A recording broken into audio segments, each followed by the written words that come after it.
Guys, alam nyo ba na may dalawang bagay na nakakasira dito sa mga tao? Dalawang bagay na nagbibigay init sa bawat tao, lalong-lalo na sa atin. Narito ang isang pangunahing sanhi ng sakit ng ulo ng mga tao. Ito. Yan, pera. Maraming nasisira ng dahil sa pera. Maraming nasisirang pamilya, asawa, kamag-anak, kapatid ng dahil sa pera.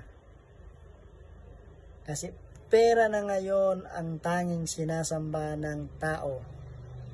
Kasi pag wala kang pera, hindi ka nagpautang, hindi ka nagbigay, o hindi ka nagpahiram, magiging masamang tao ka na. Yan ang pangunahing pinag-aawayan dito sa balat ng lupa. Yun na kasi ang sinasamba ng tao ngayon, hindi na ang Diyos. Pero hindi naman lahat, kasi meron pa rin natitira na Diyos ang sinasamba at hindi pera. Pera rin ang nagdudugtong sa atin ng buhay.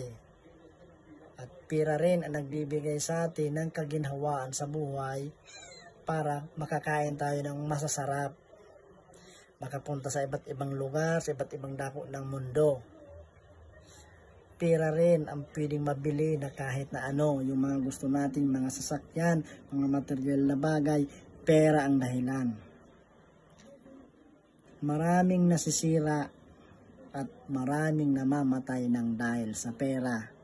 At maraming tiwala ang nawawala ng dahil sa pera.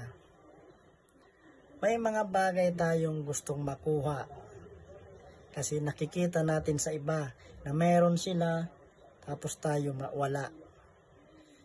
Ganon ang pinakadahilan.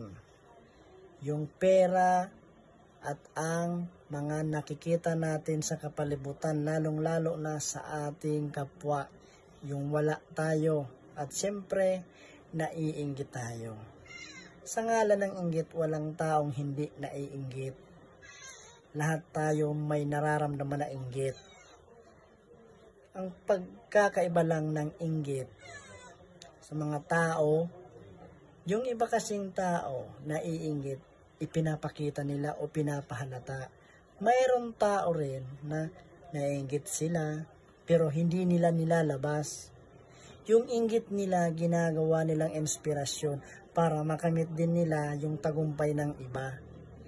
Hindi yung naiinggit ka, pinapahalata mo pa, sinisiraan mo pa yung tao para maging kagaya mo din sila. Hindi mo makukuha yan sa ngalan ng inggit. Tandaan nyo, walang taong naiinggit. Dalawang klase lang yan. Inggit, pero hindi nilalabas o hindi pinapahalata sa iba na naiinggit. Mayroon din na inggit na ipinapahalata pa na naiinggit siya.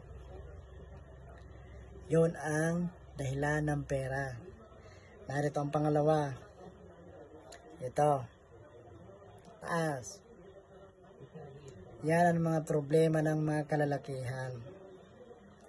Sa lahat ng problema ng kalalakihan, yan ang pinaka-best na problema at pinag-aawayan nila at nagbibigay din ng ulo. Init ng ulo. Pero hindi yung nasa picture, yung tinatakpan yan.